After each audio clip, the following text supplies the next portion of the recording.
Hi, I'm Stacy with WTI. I am so sick of having all the wires needed for charging my phone, so I checked out this great charger. This is a wireless charger from PACEWALKER, and I'm amazed by how easy and simple it was, but it's super effective. So this wireless charger is specific to my car. If you're looking for one that is going to fit perfectly into your Subaru, then you have found it.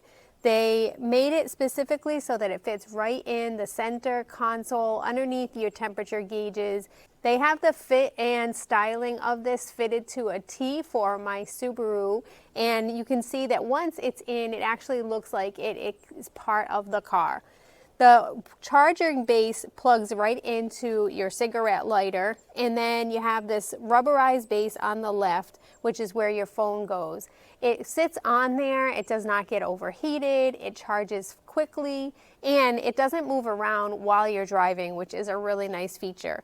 They even have a USB port on top in case you need additional wiring in your car for something else.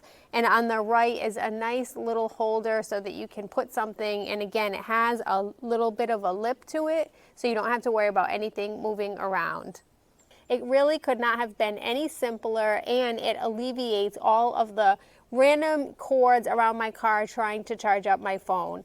I always know where my phone is while I'm driving, and I'm super happy that this is such a great fit for me. But that's just my point of view.